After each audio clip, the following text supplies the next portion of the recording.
Hi everyone, surface chemistry पढ़ रहे थे और पिछला क्लास में हम लोग कैटलिस्ट समाप्त किए थे, एंजाइम कैटलिस्ट वगैरह के बारे में पढ़े थे। आज हम लोग इस चैप्टर में तीन सॉल्यूशन, तीन अलग अलग टाइप के, जो कि किस आधार पे है, तो on the basis of size of particles जो कि सॉल्यूशन में प्रेजेंट हैं, उनके साइज के आधार पे तीन टाइप के solution, true solution, colloidal solution, suspension solution.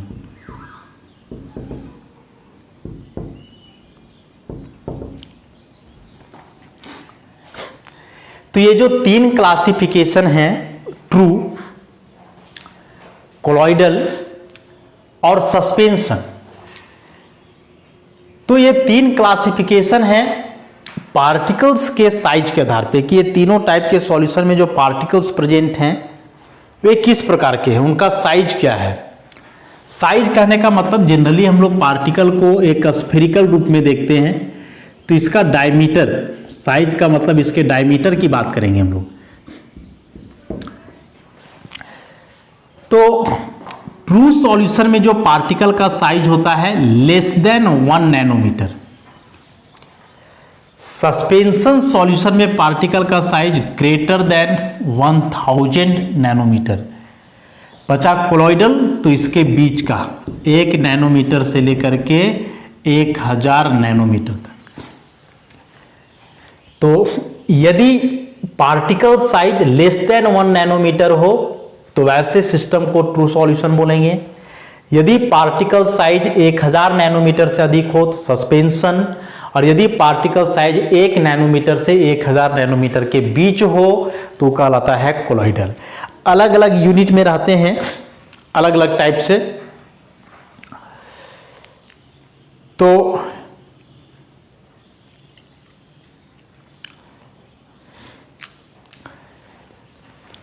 यदि इसको एंगस्ट्रॉम के टर्म में लिखोगे तो ये लेस देन 10 एंगस्ट्रॉम।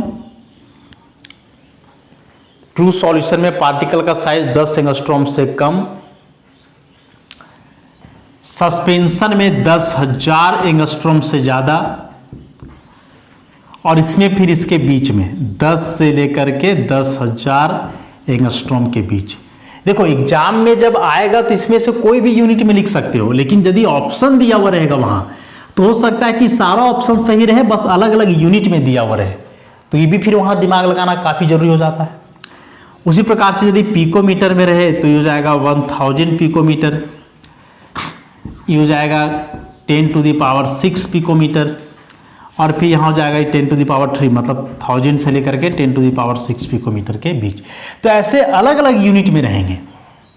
इसको मीटर के टर्म में लिखोगे तो 10⁻⁹, ई 10⁻⁻6, और यहाँ बीच में 10⁻⁹ से 10⁻⁻6 ऐसे।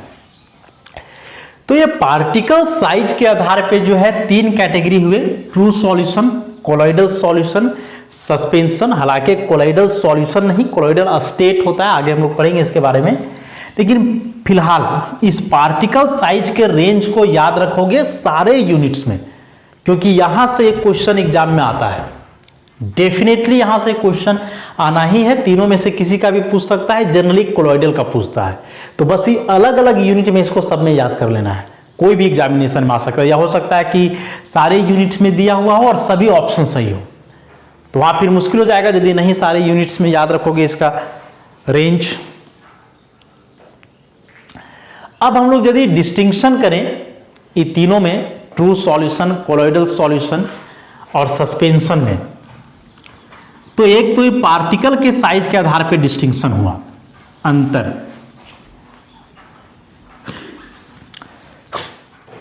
दूसरा नेचर के आधार पे, ट्रू सॉल्यूशन जो है ना होमोजीनियस नेचर के होते हैं, मतलब इस सॉल्यूशन में कौन कौन से सब्सटेंस मिले हुए आपस में देखने से पता नहीं चलेगा, होमोजीनियस यूनिफॉर्म एक समान। सस्पेंशन सॉल्यूशन हेट्रोजीनियस, साफ दिख जाएगा कि इसमें कौन कौन से सब्सटेंस मिले हुए हैं। कोलाइडल सॉल्यूशन होमोजीनियस दिखते हैं लेकिन प्रैक्टिकली एक्सपेरिमेंटली ऑब्जर्व करोगे तो ये भी हेट्रोजीनियस ही होते हैं। और एक यह भी बहुत इंपॉर्टेंट क्वेश्चन है, कई बार एग्जाम में आता है कि जो कोलाइडल सॉल्यूशन हैं वे किस प्रकार के हैं, होमोजीनियस है कि हेट्रोजीनियस है। तो दिखाई देते हैं, जैसे कोलाइडल सॉल्यूशन का एक बेसिक सा एग्जांपल हम लेते हैं मिल्क, दूध, या एक कोलाइडल सिस्टम है। क्या दूध देखने से लगता है कि इसमें फैट अलग और वाटर अलग है?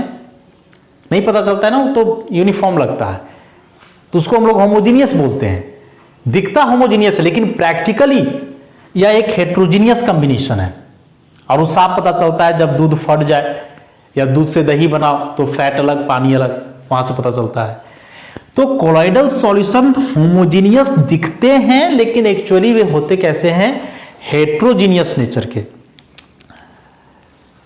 सेपरेशन की बात करें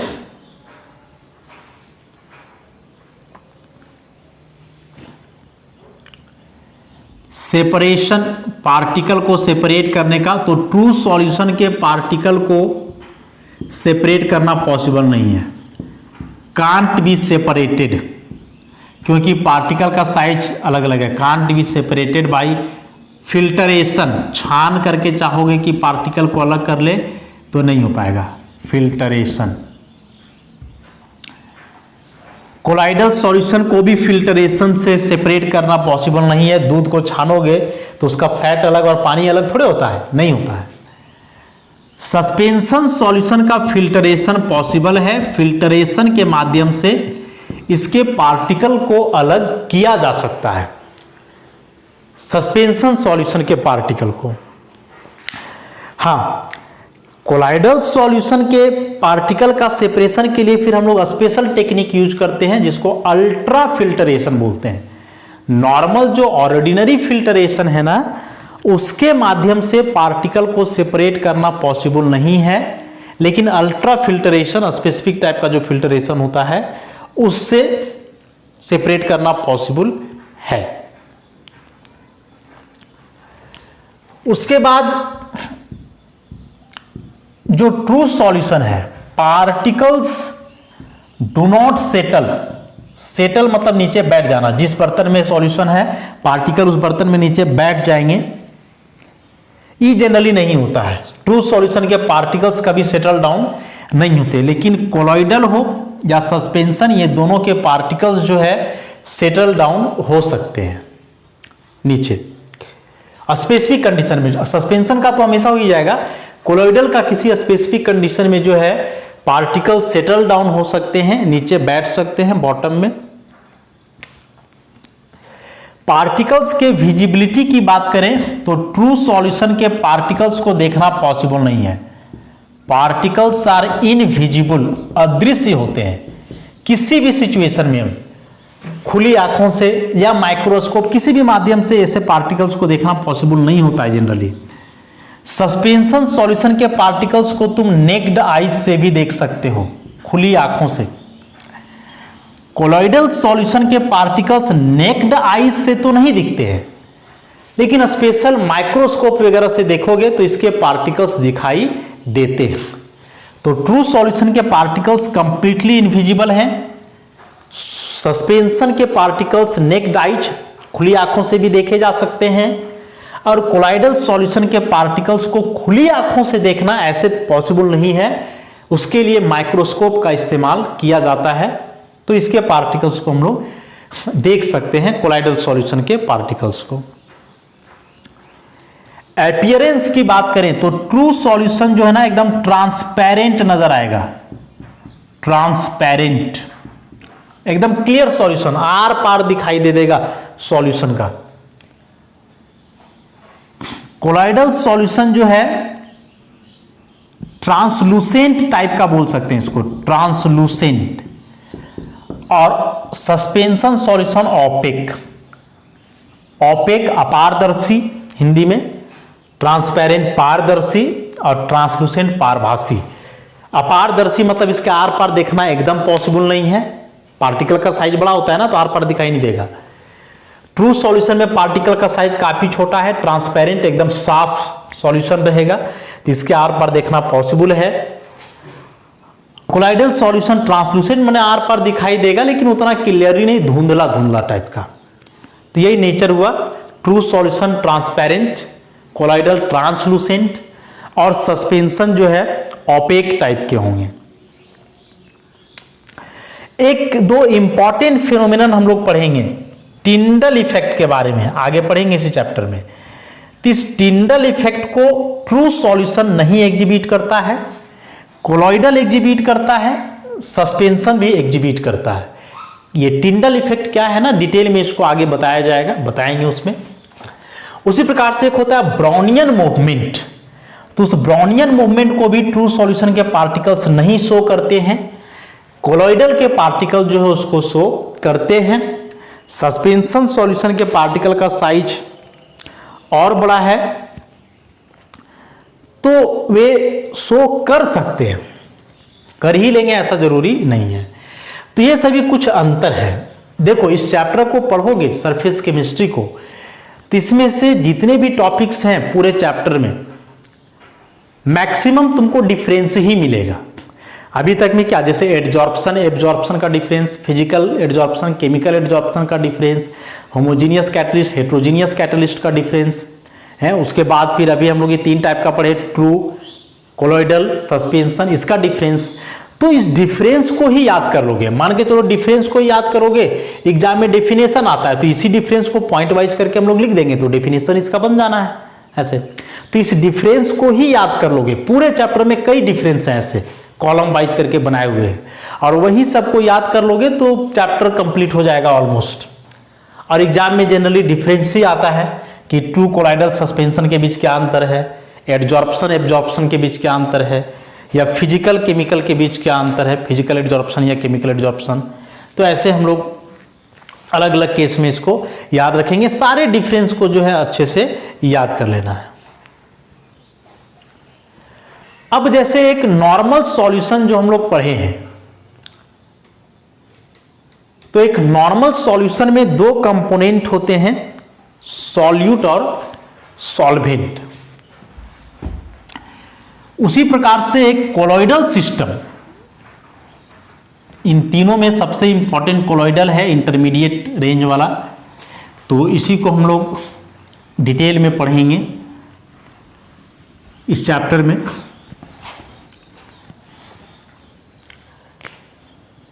तो एक कोलॉइडल सिस्टम जो होता है, इसके 2 कंपोनेंट होते हैं, डिस्पर्स्ड फेज और दूसरा होता है डिस्पर्सन मीडियम।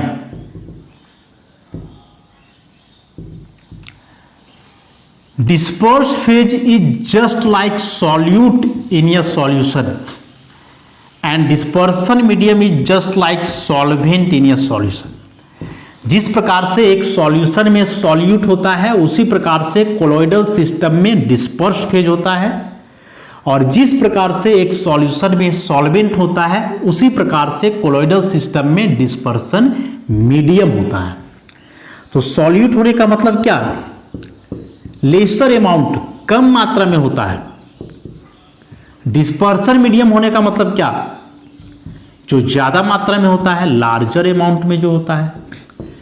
तो एक कोलॉइडल सिस्टम में जो ज्यादा मात्रा में हो उसको डिस्पर्सन मीडियम बोलते हैं, जो कम मात्रा में हो वह डिस्पर्स्ड फेज कहलाता है। अब इस डिस्पर्स्ड फेज और डिस्पर्सन मीडियम के आधार पे कोलॉइडल सिस्टम को अलग अलग भाग में क्लासिफाई किया गया है, और यह क्लासिफिकेशन डिफरेंट बेसिस पे है। जैसे सबसे पहला ये जो डिस्पर्स्ड फेज और डिस्पर्सन मीडियम है, इसके फिजिकल स्टेट के आधार पर यदि हम लोग क्लासिफिकेशन करें तो कई प्रकार के कोलॉइडल सिस्टम होते हैं। जैसे डिस्पर्स फेज सॉलिड हो, तीनों केस में। डिस्पर्सन मीडियम एक बार सॉलिड हो, फिर लिक्विड हो, फिर गैस हो। उसी प्रकार से फिर डिस्पर्स फेज लिक्विड हो, लिक्विड हो, लिक्विड हो, और फिर से ये सॉलिड, लिक्विड, गैस। उसी प्रकार से डिस्पर्स फेज गैसियस नेचर का हो और डिस्पर्सन मीडियम जो है सॉलिड और लिक्विड हो,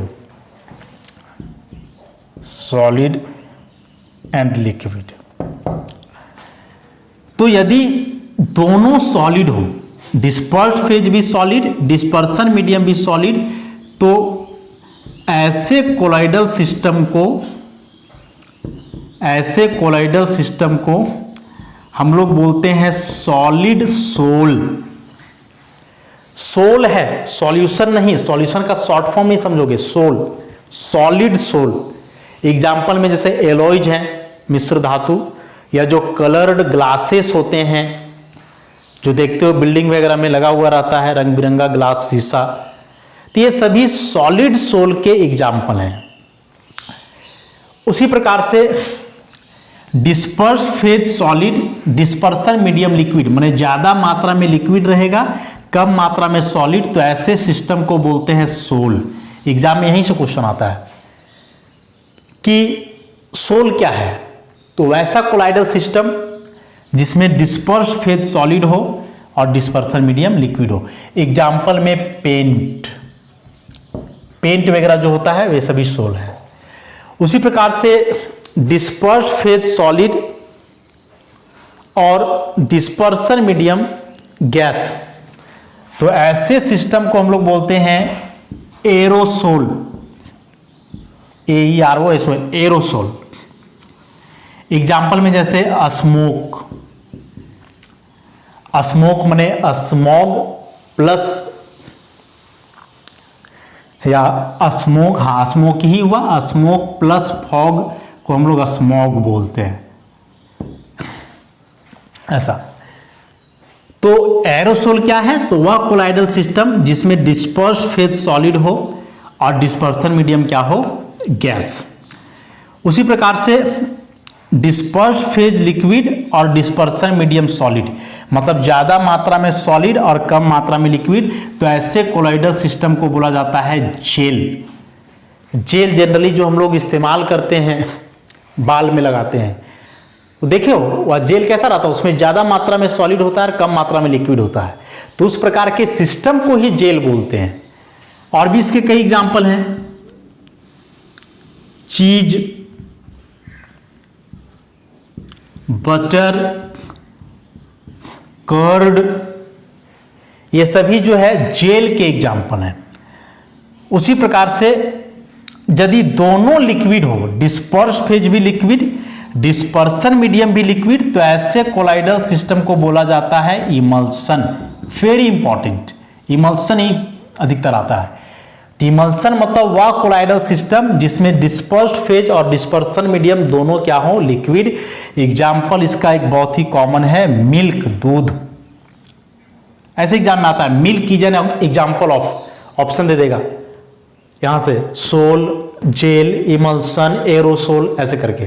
तो याद रखेंगे मिल्क एक इमल्सन है। इमल्सन कहने का मतलब कि मिल्क में जो दो कंपोनेंट हैं, फैट्स और वाटर, दोनों लिक्विड फॉर्म में ही रहते हैं। और यदि किसी कोलाइडल सिस्टम का दोनों कंपोनेंट मतलब डिस्पर्स फेज और डिस्पर्सन मीडियम दोनों लिक्विड हो, तो वैसे कोलाइडल सिस्टम को हम लोग बोलते हैं इमल्सन। उसी प्रकार से लिक्विड गैस, गैस जहां भी रहेगा समझ जाओगे वो एरोसोल है। तो एक लिक्विड कंपोनेंट है, इसलिए इसको हम लोग बोलते हैं लिक्विड एरोसोल, माने ज्यादा मात्रा में गैस, कम मात्रा में लिक्विड। एग्जांपल इसका हुआ मॉइस्चर इन एयर, एयर में जो मॉइस्चर होता है, तो एयर में तो बहुत सारे गैसियस सब्सटेंस है ना, ऑक्सीजन, नाइट्रोजन, पूरा गैस ही है, और उसमें मॉइस्चर है, मतलब वाटर वेपर कहीं कहीं। तो ज्यादा मात्रा में गैस, कम मात्रा में लिक्विड, तो इसका एग्जाम्पल हुआ मॉइस्चर इन एयर।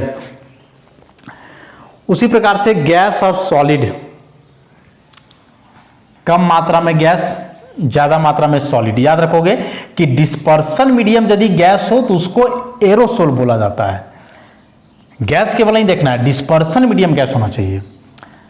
उसी प्रकार से यहां डिस्पर्सन मीडियम सॉलिड है, डिस्पर्स्ड फेज गैस है, तो इसको हम लोग बोलते हैं सॉलिड सोल, सॉलिड सोल ही बोला जाता है इसको भी। एग्जाम्पल के लिए फोम, रबर वगैरह जो होता है। और उसके बाद एक ही लास्ट है गैस लिक्विड, जिसको हम लोग बोलते हैं फोम। उस प्रकार का कोलाइडल सिस्टम जिसमें डिस्पर्सन मीडियम लिक्विड हो, डिस्पर्स्ड फेज गैस हो, माने ज़्यादा मात्रा में लिक्विड और कम मात्रा में गैस, तो ऐसे कोलाइडल सिस्टम को हम लोग क्या बोलते हैं? फोम। एग्जाम्पल इसका हुआ सोप लेदर या लेदर। साबुन का जो झाग होता है, जब हम लोग साबुन घिसते हैं कपड़ा वगैरह में और फिर जब उसको साफ करोगे पटक पटक करके, तो देखोगे कि लिक्विड के साथ माने पानी जो हम लोग डालते हैं तो निकलता ही है, और उसमें साबुन का जो झाग रहता है वो भी जाता है। देखोगे कि झाग से बुलबुला भी निकलता है, तो वह बुलबुला निकलता है जो उसमें गैस प्रेजेंट है उसके चलते, कार्बन डाइऑक्साइड गैस वगैरह जो होता है। तो ज़्यादा मात्रा में लिक्विड, कम मात्रा में गैस, मतलब डिस्पर्सन मीडियम यदि लिक्विड हो और डिस्पर्स्ड फेज गैस हो, तो ऐसे कोलॉइडल सिस्टम को हम लोग क्या बोलते हैं? फोम बोलते हैं। कभी कदार एग्जाम में क्वेश्चन ऐसे आता है कि एग्जाम्पल दे देता है और पूछता है बताओ इसमें डिस्पर्स्ड फेज और डिस्पर्सन मीडियम क्या होगा। जैसे बोल देगा paint is an example of, तो sol. What are the dispersed phase and dispersion medium in paint, तो पेंट एक सोल है जिसमें डिस्पर्सन मीडियम लिक्विड और डिस्पर्स्ड फेज क्या हुआ? सॉलिड। तो ऐसे करके इसको याद रखोगे। नोट्स में जो है यह टेबल बना हुआ है और इसी टेबल को जो है याद कर लोगे अच्छे से, तो यहां से क्वेश्चन आना है। ऑब्जेक्टिव क्वेश्चन एक इस चैप्टर से यहां से बना हुआ है इस टेबल से, इसलिए इसको एकदम अच्छे से सब याद कर लोगे कि डिस्पर्सन मीडियम और डिस्पर्स्ड फेज का फिजिकल स्टेट के आधार पे जो अलग अलग क्लासिफिकेशन है, sol, aerosol, gel, emulsion, foam, ये क्या होते हैं। आसान सा है, बस जितना ज्यादा से ज्यादा इस चैप्टर में रट पाओ, लाइन बाय लाइन अपने से भी पढ़ोगे तो अच्छे से समझ में आ ही जाएगा। तो आज के लिए इतना ही। आगे हम लोग फिर से जो कोलाइडल सिस्टम का या कोलाइडल स्टेट का क्लासिफिकेशन है उसको देखेंगे, या एक टाइप का क्लासिफिकेशन हुआ जो किस आधार पे था, तो डिस्पर्स्ड फेज और डिस्पर्सन मीडियम के फिजिकल स्टेट के आधार पर। ऐसे अलग अलग आधार पे अलग अलग क्लासिफिकेशन है कोलाइडल सिस्टम का, जिसका डिस्कशन हम लोग आगे का लेक्चर में करेंगे। धन्यवाद।